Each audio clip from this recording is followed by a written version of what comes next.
The following is a Srimad Bhagavatam class, Canto 1, Chapter 1, Text 1, given by H.D.Goswami Goswami on January 2nd, 1990, in Los Angeles, California.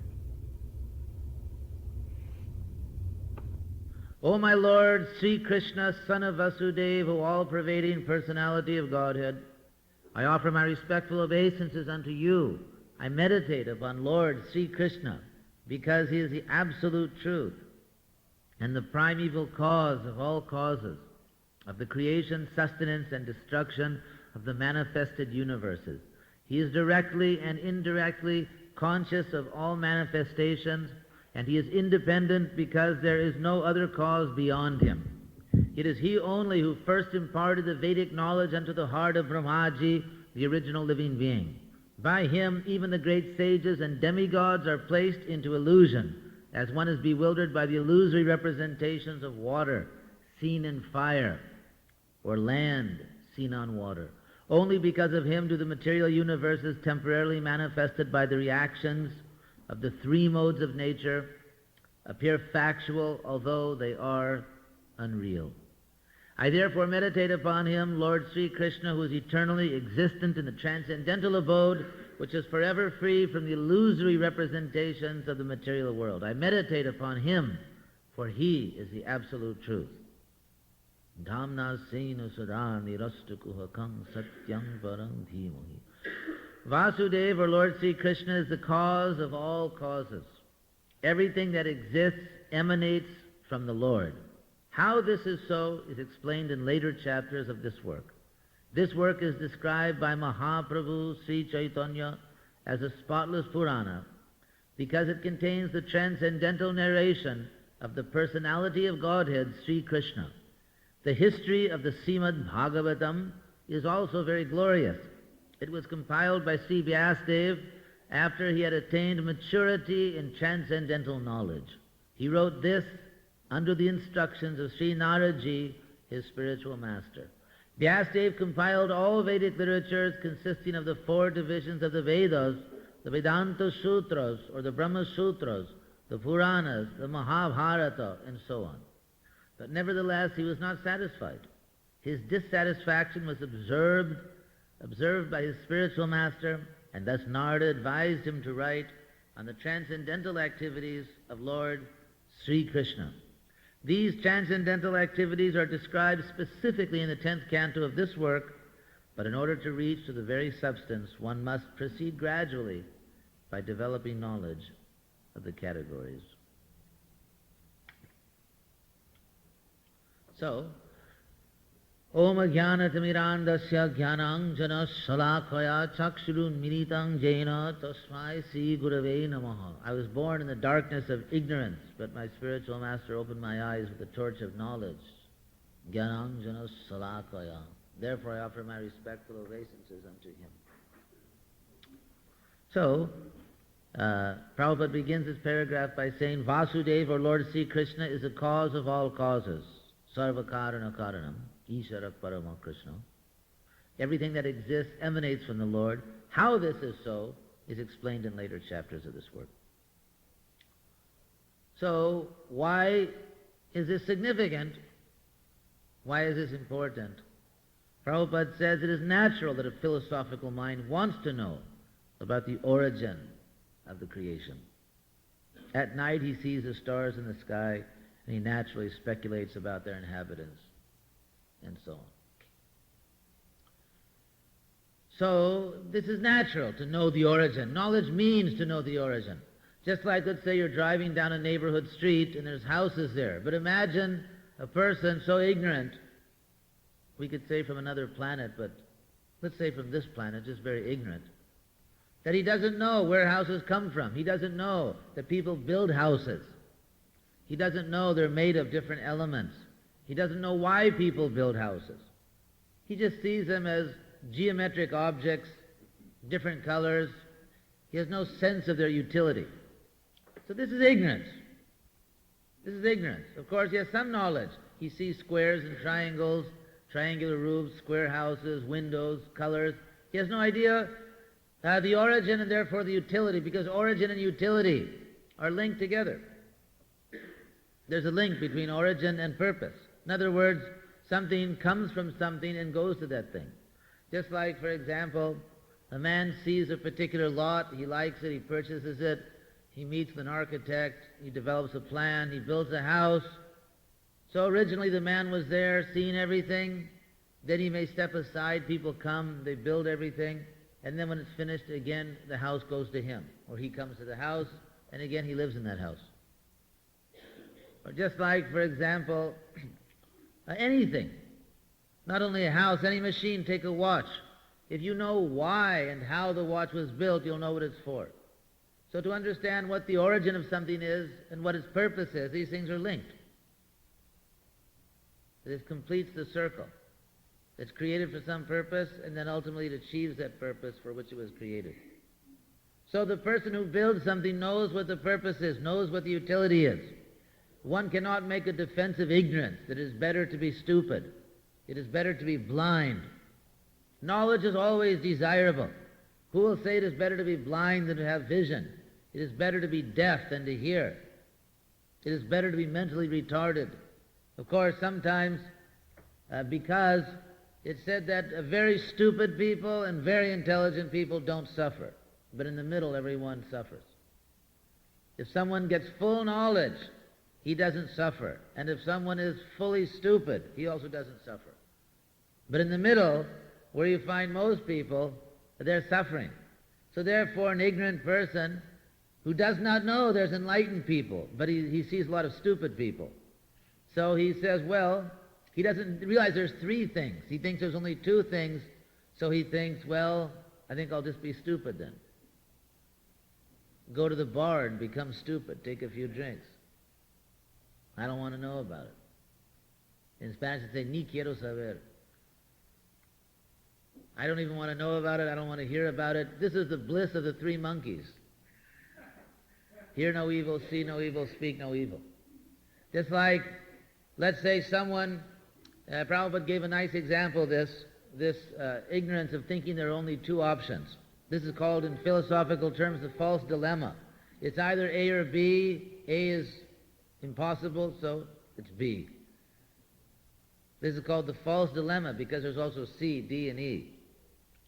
Anyway, this is an example of a false type of logic. So Prabhupada gave the example, your finger's in pain, it's excruciating, you can't stand it, so you have no idea the finger can actually be cured, so you finally tell the doctor, well, nuke it, or cut off my finger. Because he doesn't know that actually the finger can be cured. So this ignorance of the miserable person who kills himself or mutilates his own body or does some crazy thing, this is ignorance. Because a person that becomes tired of the mode of passion, he thinks the only option is the mode of ignorance, so he goes for it.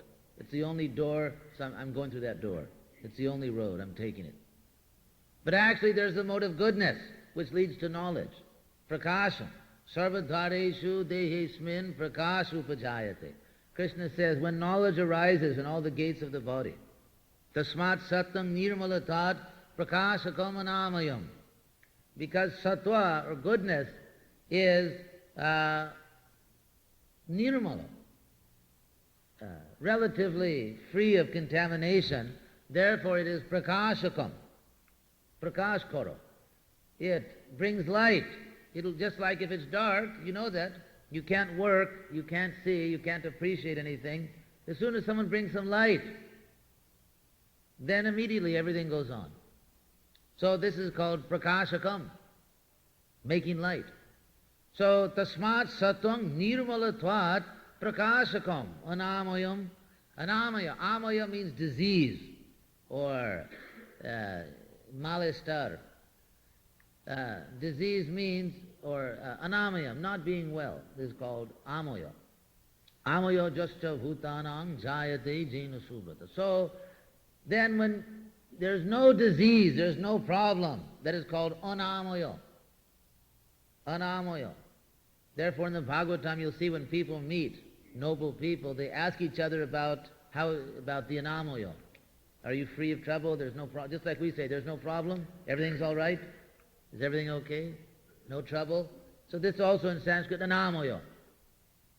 So in the mode of goodness, Satagun, Lord Krishna says, tasmat, therefore, Sattvam, nirmala thought, because it is relatively free of impurity, prakashakam, it's enlightening, and anamayam.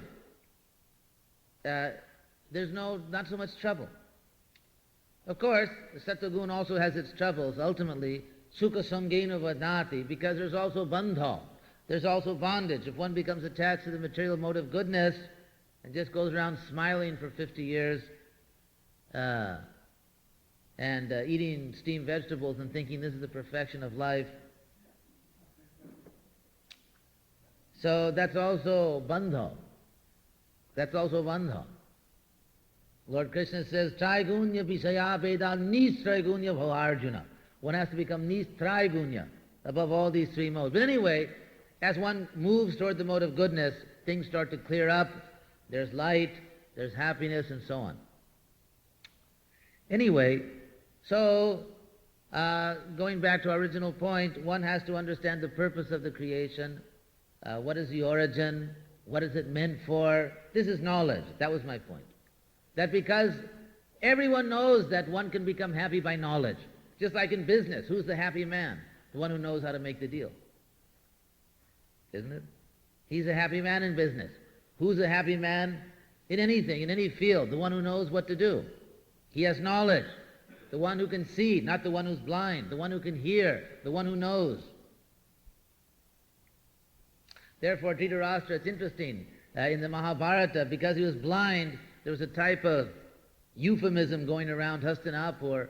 Everyone would call him Pragya Chakshus, the eye of wisdom, because he had no physical eyes to see properly. So therefore, he was known as Pragya Chakshus. Sort of a diplomatic epithet.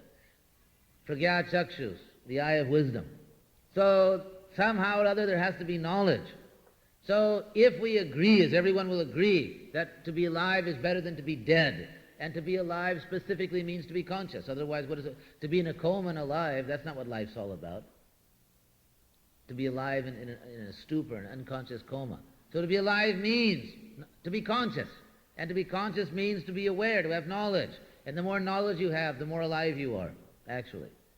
And ultimately, what does that mean? That Vasudeva Sarvamiti, to know Krishna. So to know the origin is a very important part of knowledge. Because when you know the origin of things, you know what their significance is, what their utility is, what it's really all about. You understand the purpose of life, and that origin is Krishna. So Prabhupada says it is natural that a philosophical mind wants to know about the origin of the creation for so many reasons.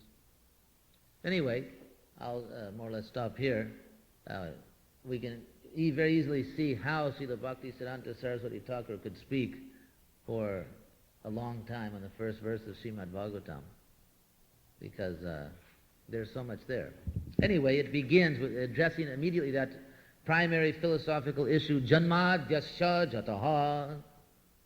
Janmadi. Asya Jataha. So, I made this link between origin and purpose, origin and utility, and that link is also there here in the first line, because it says, because he's the origin of everything, therefore he knows the purpose of everything. Arateshu. Arata, of course, means purpose.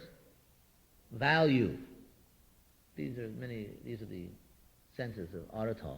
So arateshu, in the values and the purposes and the goals and the meaning. Artha means meaning. Meaning, purpose, value, goal. This is all artha. So, because he's the source of everything, therefore, in all the purposes of everything, in the meaning of everything, obhigya, he's omniscient. So this link between origin and purpose, origin and meaning, is there in the first line. Janmadyasya jaton vayat, directly, itarataha, indirectly, arateshu, in all the meanings of things. in all the values of things and the purposes of things, Obhigya. He knows everything, Swarat, and he's completely self-sufficient. So, anyway, any questions on these points? Yes?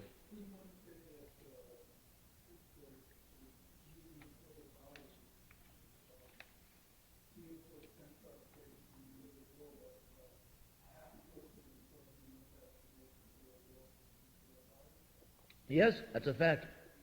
Therefore, the tongue should chant Hare Krishna and taste prasadam.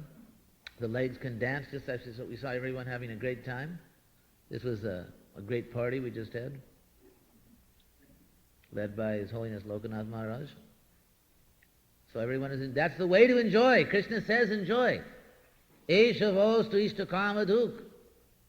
He says, Anena prasavishadhvam. You all know that verse in the Gita? Sahajaga prajasrishtva puruvacha prajapati. Then in the beginning of creation, Pura, the Prajapati said to all the creatures, yes. Yeah, I was saying first it said that he created this world sahajaga, with built-in sacrifice. Saha means with. So sahajaga prajasrishtva means, this is sort of the way in Sanskrit grammar they say built-in. That this world is made with built-in sacrifice. It's made for sacrifice. The sacrifice is not something extraneous to the creation. This is a very important term. Sahajaga, with sacrifice. Prajasrishtva. Actually, Krishna says we are created with sacrifice. In other words, that propensity to sacrifice is built in to our soul. Actually. It is part of our soul. It is part of us. Therefore, if one foolishly denies it, it will come out in some absurd, bizarre way, like offering sacrifice to some intoxicated, hallucinating madman playing some electrical instruments.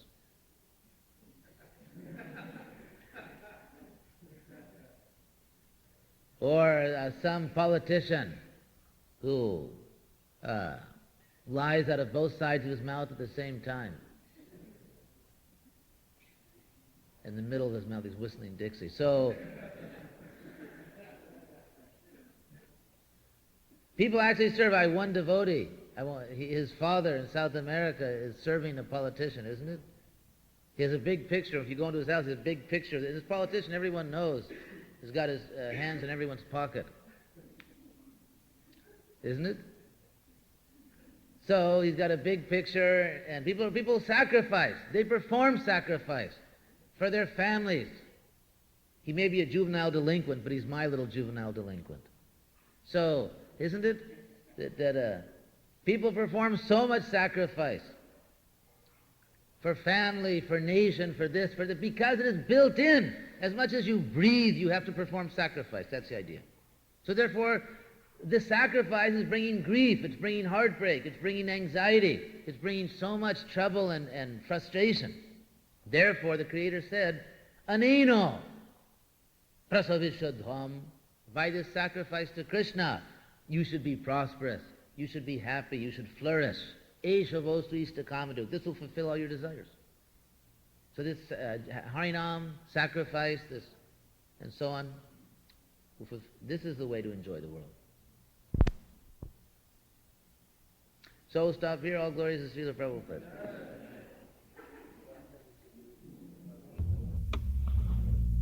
The following is a Bhagavad Gita class, Chapter 6, Text 27, given by Sri H.D. Goswami on January 1st, 1990, in Los Angeles, California. Prashanta manasam hinam yoginam sukhamuttavam upaiti shantarajasam brahmabhutam akalmasham.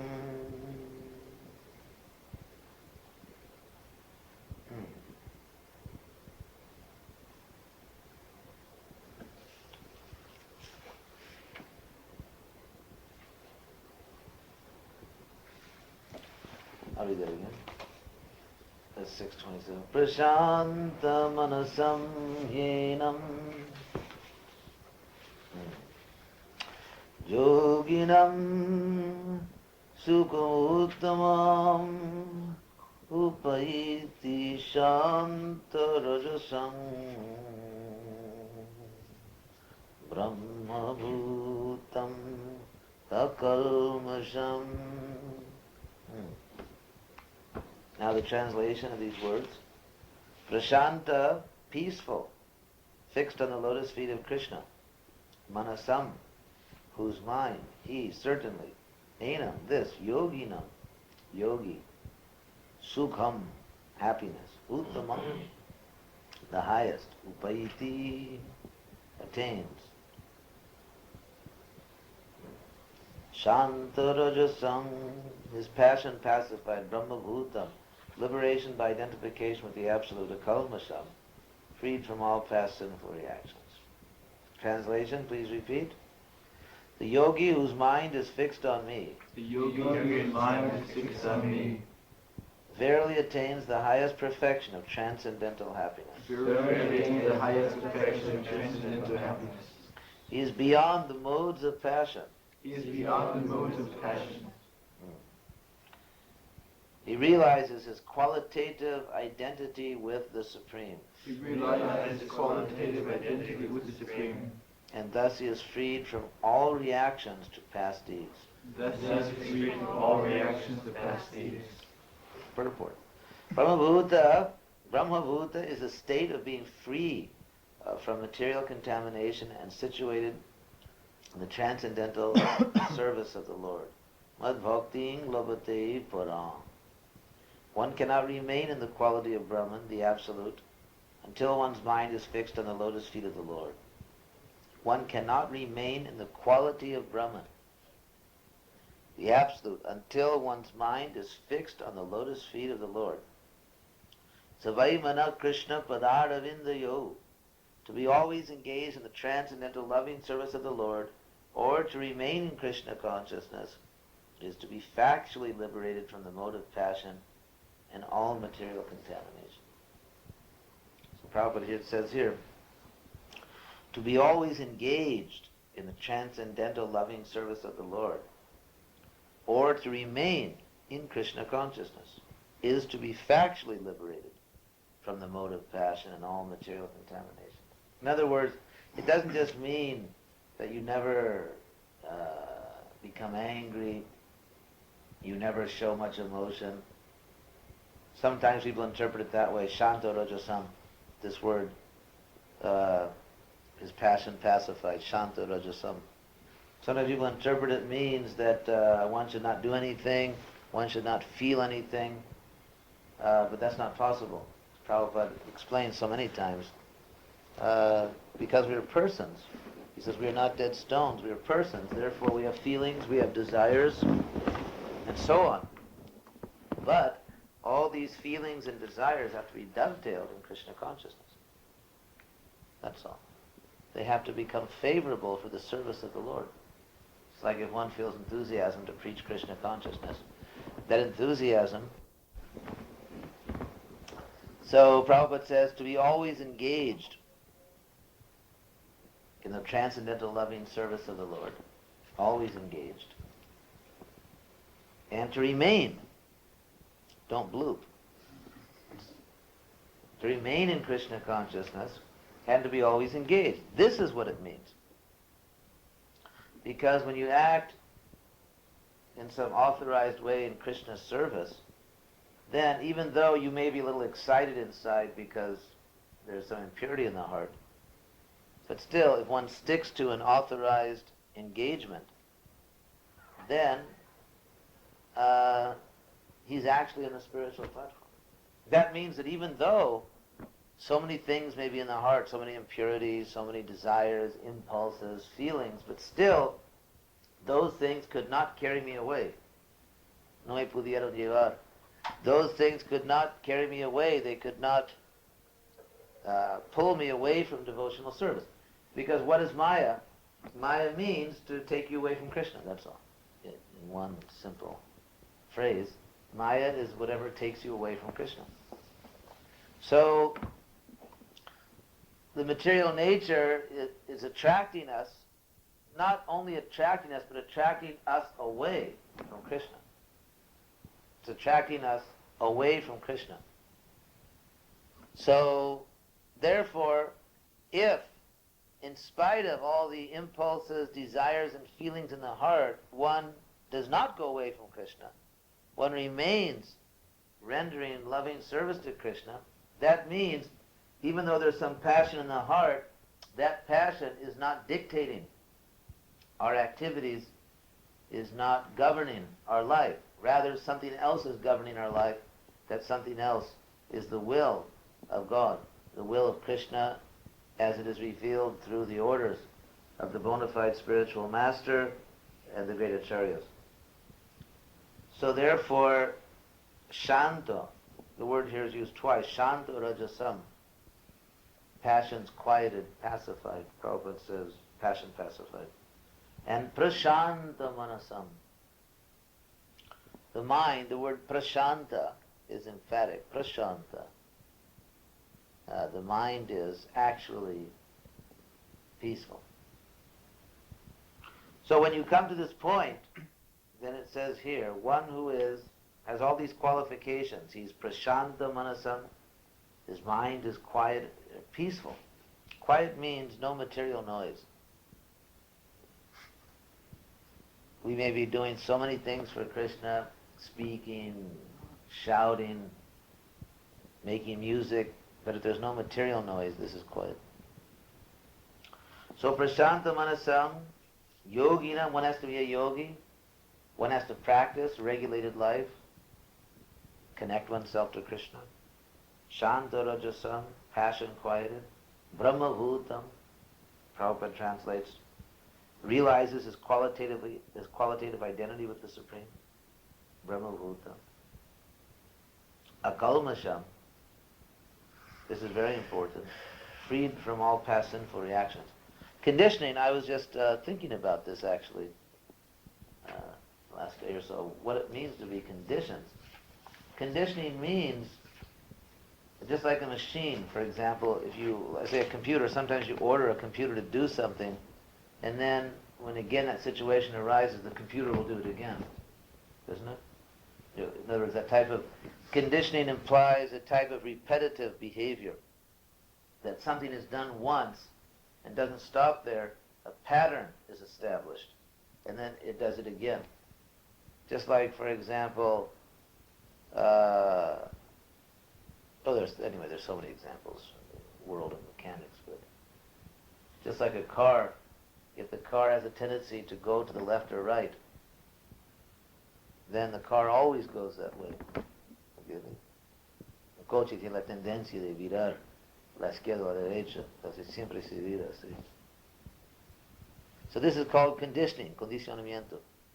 This is called conditioning.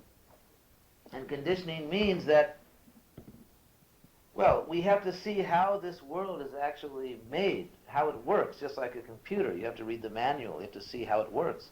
So we have to see how this world actually works. The way it works is, if you put your hand in the cookie jar,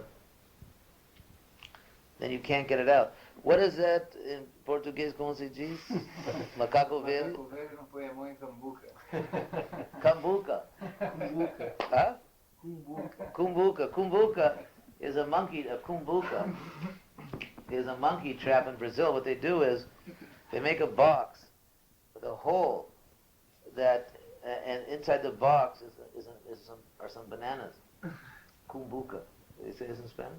So the monkey puts his hand in the box, and the hole in the box is only large enough for an open hand to go in.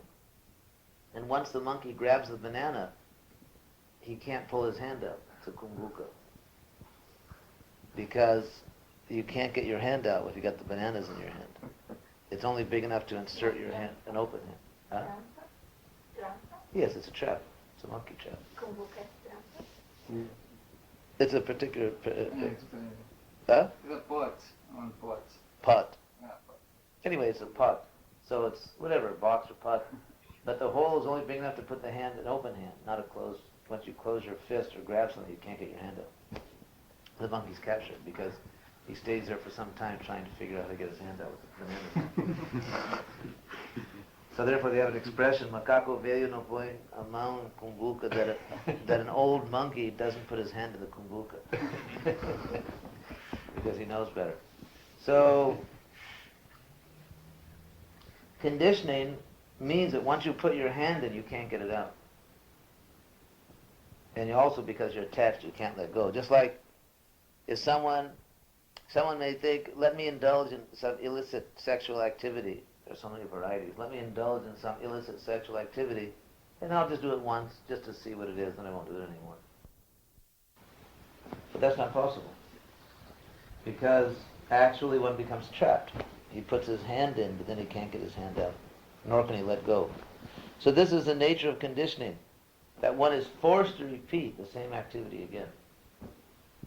One is forced to repeat. Therefore, this forcing, this forced repetition of sense gratification is the sense behind the many statements you find in the Gita and the Srimad Bhagavatam that the modes of nature are the doers. There are many, many statements like that. Karyate yavasha karma sarva prakriti jarigunam. That everyone is forced to act helplessly by the modes of nature. Or prakriti kriyamanani gunai karmani sarvasha. That the foolish soul thinks that he's doing what is actually being done by the modes of nature. There are many statements like that, actually. Yeah, exactly. Yeah, so there are many statements like that. So what that means is that you select, you push a particular button. You push the sattva button, ¿entiendes? Se aprieta un botón. The sattva gun or rajogun or tamogun. So depending on which button you push, you get pulled into a particular machine. It's like a Coke machine. It's like a Coke machine, but when you push the button, instead of something coming out, you go in. Isn't it? It's like if you push the Coca-Cola button, you get dragged in and thrown into a big pot of Coca-Cola and swim around. And if you push the whatever 7-Up button, just sticking the name brands there. If you push the 7-Up button, you get dragged into the machine, thrown into the 7-Up vat. So it's like a big vending machine, but instead of something coming out, you go in. So, and then you're forced to do things. So a devotee, he knows this, that if I push any of these buttons, it's not that you can't hit and run. Hit and run quiere decir que un motorista, como se golpea otra persona y después huye, corre. Se llama hit and run. So you can't do this actually. You can't hit and run. You can't just have some sense gratification and then run. It's not possible because as soon as you, it's like the kumbuka. As soon as you put your hand in, you can't take it out. And then you're forced to suffer in so many ways. So, if you consider how long we've been in this material world, how many kumbukas we put our hands in, isn't it?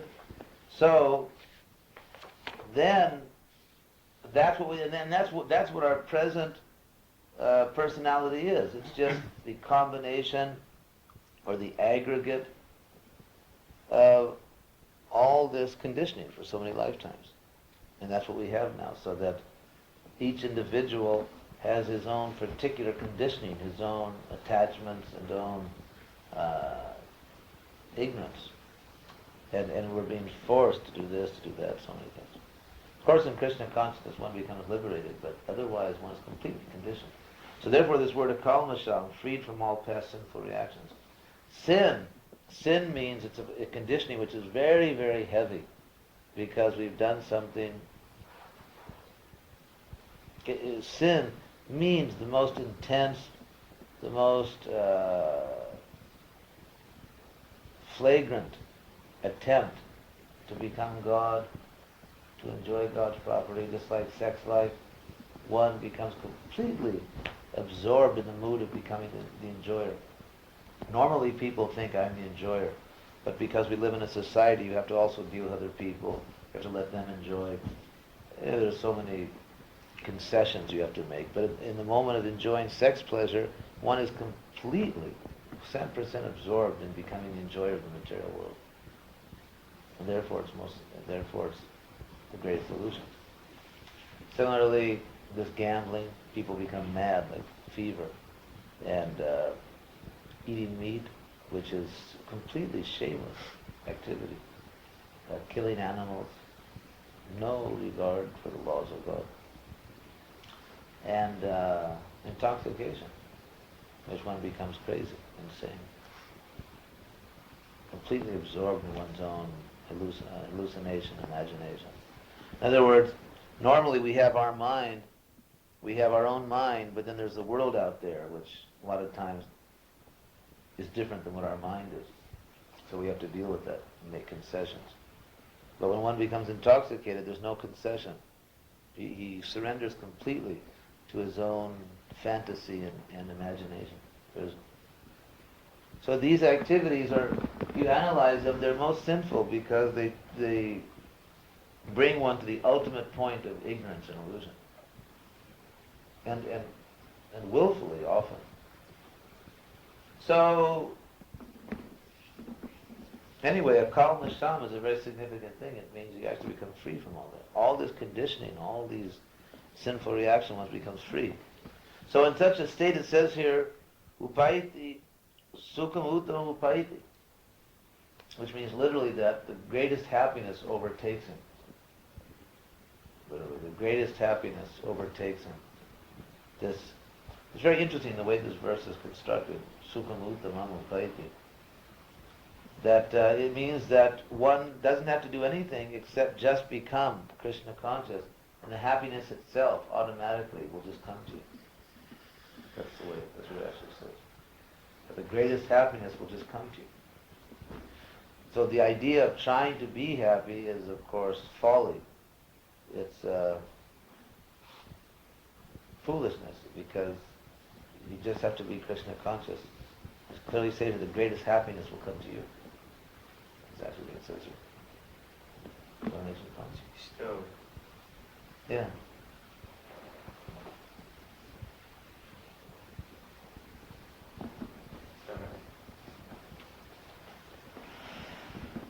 Prashanta manasam henam yoginam sukam uttamam upaiti shanta rajasam kamma bhutama kalmasham. Prabhupada talks about the quality of Dhamma. People talk nowadays about the quality of life. They just did a poll in America, survey in Cuesta, and the results showed that people now consider the quality of life very important, and a great majority of the people consider protecting the environment more important than stimulating economic growth. Because often these things appear to be in contradiction or opposed, that in order to stimulate the economy we have to, destroy the earth to get more resources, build more, tear forests down, build factories. It costs too much. If we put all the safety devices in the factory, and if we make the factories so that the byproducts, the contaminated byproducts, are properly treated first before they're put back out into the planet. If we do all that, it costs too much. The factory won't be able to produce their products at a competitive price. Therefore, just do it cheap and dirty. Bury it and worry about it later. Yeah. Bury it, and by the time everyone starts to choke on it, probably will have invented a way by then to deal with it. Isn't it? So this cheap and dirty approach to economics, and then on the opposite end you have concern for the environment. So now apparently a large majority of people feel that taking care of the environment is more important. So a little bit of maturity is there now, some little sense of responsibility of not just being a complete pig, but that there are some limits to self-indulgence. So this little understanding is there. But is that understanding coming from sanity or from fear? Well, fear can be a very healthy motivating force. Prabhupada said either Shastra or Shastra. Yeah. Fear, when reason fails, then fear is good. For example, let's say someone wants to come to my house, steal, and maybe even do something violent to the people here. So we can give that person many nice philosophical arguments why he shouldn't do that to other people, the oneness of life, the desirability of virtue, the sublime effects of, of a piety and so on and so forth. Give him all these Socratic arguments about the noble and good life and its rewards for the soul. But he may not be into that. He may not be into Socratic philosophy. So in that case, better to blow him away. So I mean, that's the point. So if that person knows that if I go to this particular house, I'll probably be caught. They have very good surveillance systems, or in that particular city, the police are very strict, isn't it? I mean, the criminals know that. They know, they do seek the path of least resistance. So, if someone doesn't come to this house and cause us trouble because he's afraid to, well, that's good. I mean, it would be better if that person were reasonable, intelligent, and didn't bother us just because that person could understand that it's not proper. That would be ideal. But in the absence of that type of rational faculty in the individual, at least he should be afraid to come here and bother us. That's the next best thing. So fear as a motivation should not be underrated. Of course, it's not the ideal. Ultimately, we would like at least human beings to become rational and to get some type of understanding of life. But the next best thing is they should be afraid to do nasty things.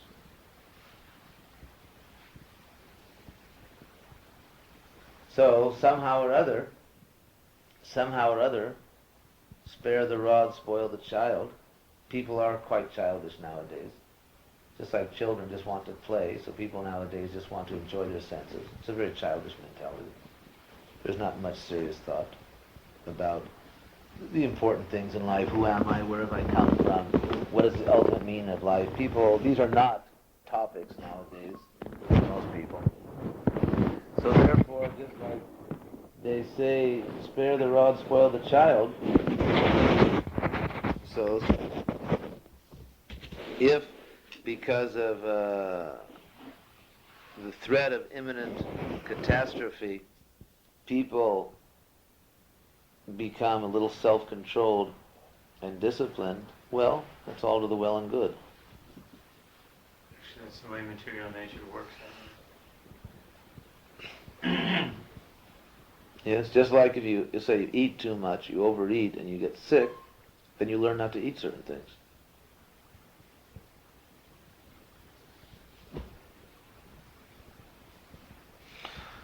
It would be nice if people simply understood that I'm not the body, I'm an eternal soul, I'm part of God, my mission in life is spiritual and not just material. Therefore, I'm going to minimize my material necessities, satisfy them, but cultivate austerity, detachment, simplicity, these universally recognized godly qualities or saintly qualities, and just try to attain enlightenment. So if there was some planetary awareness or planetary recognition of these types of values, then even without imminent ecological collapse And in disaster, people might do the right things. But most people are not very thoughtful. Shudra.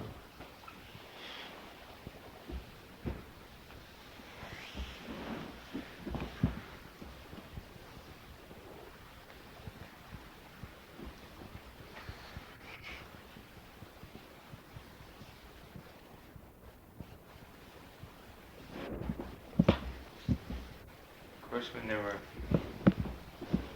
were imminent ecological disasters, previously in the time of Prithu Maharaj, the earth refused to produce due to the sinful nature, even though they wanted the earth to produce because of the nature of the sinful persons. The earth refused to produce, and it took the powerful Krishna conscious Kshatriya king to make the earth produce, because they'd already gone too far. Well, that means that if the people are Krishna conscious, then Krishna will always intervene. You're saying, what if people have already gone too far? Yeah, they've already gone too far. Well, Prabhupada, I think, made it very clear that people really need to understand this movement. This movement is actually needed. That this program of kingdom of God without God is not really a viable alternative. No matter how many ecological, how much ecological jugglery they do. Yeah, right. Right. Although we're also seeing the good effects of the Sankirtan movement.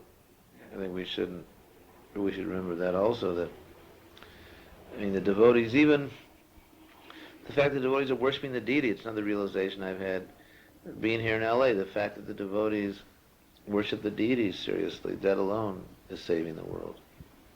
Of course, book distribution is the most powerful and direct way to save the world. And also, even the devotees, just the fact they rise early in the morning, the fact that there are Vaishnavas on the planet worshiping Krishna, that alone is saving the world. And of course, that is directly Prabhupada's achievement, because Prabhupada made all the Vaishnavas. Most of the Vaishnavas on the planet, Prabhupada, ones that are actually practicing very strictly, owe their spiritual birth to Prabhupada. So the fact that devotees get up early anywhere in the world, they rise early, all these austerities, going out, trying to sell books, worshiping the deity, and just all these things they're doing, all these things are purifying the world. Because a place becomes glorious if there's a Vaishnava there. Because if there's a Vaishnava there, there's Krishna. Tatra tishtami Narada. There I stand, Narada. Or there I stay. Yatra gayanti madbhakta. Where my devotees are chanting my glories.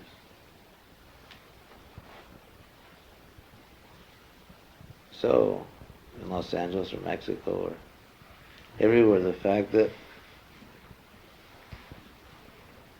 the devotees are chanting the glories of Krishna, then Krishna smiles upon that place. Just like, for example, it's practical. For example, we have a little residence here, a little ashram.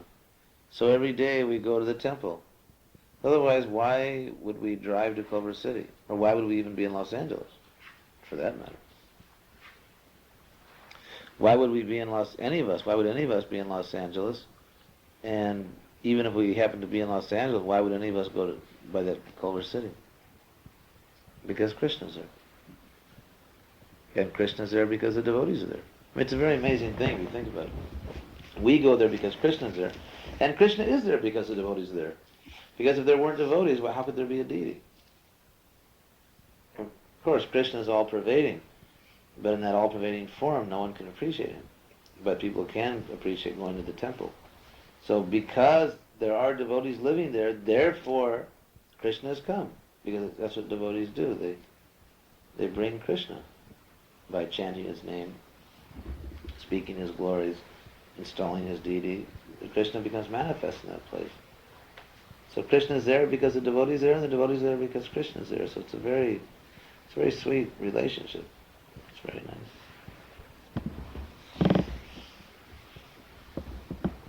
We can all feel that. Just like we see that some devotees are a little fallen, they want to live near a temple. They may not go the whole year, they don't go to the temple, but they want to live near the temple. Isn't it? Yeah? But might be that someone also knows about Krishna and understands the philosophy, but still he would say, well, right now I'm having the best time in my life, so I'll just wait later on. I know already it's there, so I'll be back. Well, we'll see. The door's open when he... It's like there's a party going on, and you say, well, I'll come back later, I'm going to another party. But then when you come back to the first one, the doors may not be open. Maybe everyone's gone somewhere else. So, of course, devotional service will continue, but also we should not commit sinful activity in the strength of chanting. Or one should not knowingly commit sins thinking that, well, let me just commit sins now, sow all my wild oats, have a good time, and then later I'll come back and I'll just, it's like someone saying that. It's like someone has a party, they throw a party, and they make a big mess. Everyone's drinking, smoking, eating, and they see their house is being completely trashed out. They see that everything's being torn up. They say, that's all right, tomorrow I'll bring a maid in and clean it up. Isn't it? Don't people think that way, don't they? Yeah, come on, it's a party. Just everyone have a good time, and just, tomorrow we'll clean up. We won't worry about it today. So if people think like that let me just trash my soul right now, or just, mess up my mind. Let me just mess up my mind, have a party, and then later I'll clean it up. Isn't it? So, they don't see that somebody ripped out the chandelier, somebody broke a window, or someone burns a put house a hole down. through the door.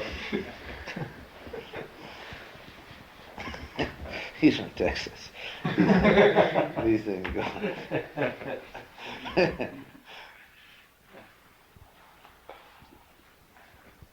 Isn't that the mentality? But, so it's a little dangerous. Of course, it's a fact that whatever service we've done will give permanent benefit, but we should be very careful. Prabhupada said, be very careful, you are dealing with Krishna. So we should not take Krishna for granted. You see, it's not just like, well, some movie's playing in town. It'll be playing for another few months, so I'll see it later. It's not like that. Or I can always rent that movie at a video store. So I'll see it'll always be there in the market. So if you begin to think of Krishna in that way, yeah, Krishna's there. Hey, I'll check it out later, or I'll see you later. You have to be very cautious, because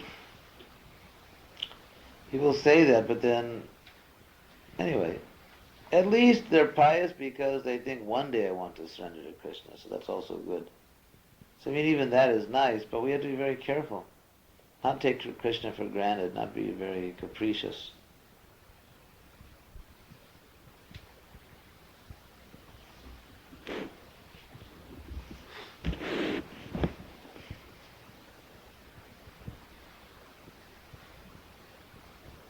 You said you were going to say something on Mahabharata. Oh, Maybe short. a vignette. Well,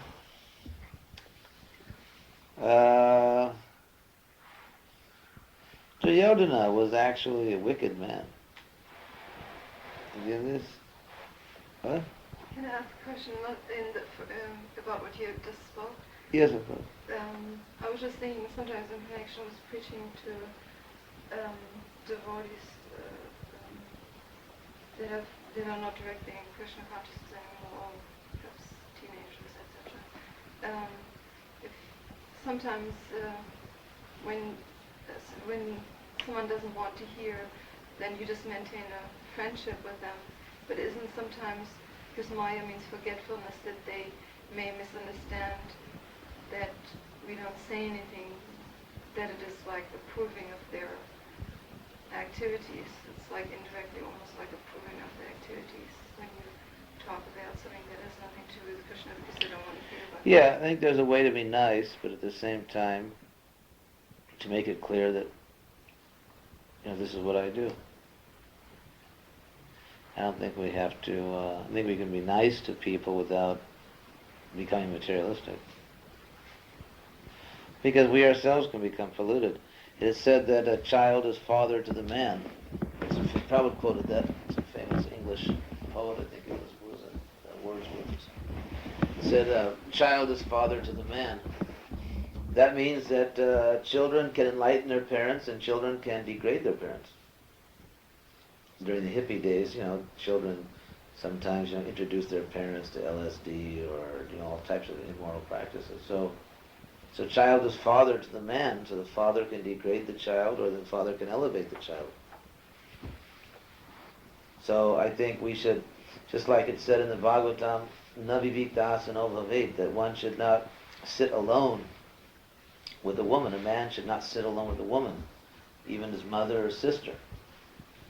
What is that? The balavan indriya gramo, vidvang samapi karashati. Because the indriya grama, our senses, are balavan, they're very powerful. And vidvang samapi karashati, they can drag away even an intelligent person. It's not that because someone is intelligent, he won't be dragged away. It's not like that. Maya's got a nice front-end loader. She can drag away. The tractor of Maya can drag away, a 10-pound brain, a 50-pound brain, a 2-ton brain, 12-ton brain. I mean, you name it. Whatever size brain you've got, she's got a tractor for it. She'll haul it away. So, the point is that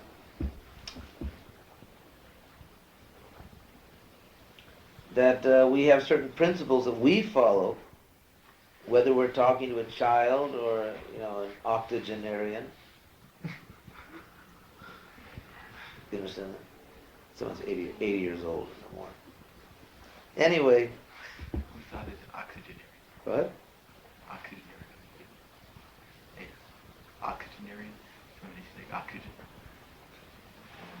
Anyway, whether someone is very old or very young or whatever they are, man, woman, eunuch, whatever it is, our senses are very much prone to degradation.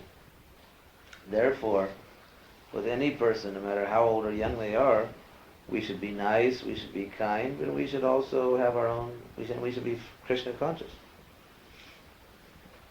And also, how can we see when this opportunity comes up that we can say something again? Because sometimes, I don't know, will they make the approach? I don't have any experience of that. I see most of the time, I have no experience of devotees coming back and actually making an indication that they want to be preached to. So how can we see? Well, let's see what the market will bear. Prabhupada says in the Bhagavatam a very interesting thing. He says in the first canto that discrimination is realization. Always remember that. Discrimination is realization. So, I think it's like what Aristotle says about ethics. He says there's not always hard and fast rules, but to some extent you have to see what the particular situation is. Not that Aristotle thinks that all morality is real, that's not what he means, but he means that a lot of times, But, so there is some discrimination required, there is some realization required. Prabhupada, of course, was most expert because he was most realized. But we should, if we are going too much on the material side, some alarm bell should go off on our head, and we should get back. It's like, let's say, to give a crude example, a man is fishing. He's got a fish on the other end. If it's starting to get too heavy, the pole is breaking, or he's going to be pulled in the water, you better just, what do they say, cut bait? I don't know, I've never gone fishing. But you hear these things. Isn't it? If it comes to the point where you're being pulled into the water, then it comes to the point you have to know when to cut. So, we should try to help everyone. We should certainly be kind, we should be giving, we should be generous, we should be understanding, but we should be Krishna conscious. We shouldn't be martyrs. We shouldn't be self-sacrificing in the sense of actually doing yourself in. Not that kind of self. Self-sacrifice means giving of yourself to help people become Krishna conscious, not just giving yourself so you're gone. Not suicide, not giving, self-sacrificing, not in the sense of spiritual suicide, but in the sense of dedicating your life to helping others. Common sense. Sometimes they may misinterpret that as not, when you step back, as non-interest in them or something. Prabhupada defended that, of course, if we become elitist or if we just become callous, we don't care about other people, we should care, but there also has to be detachment.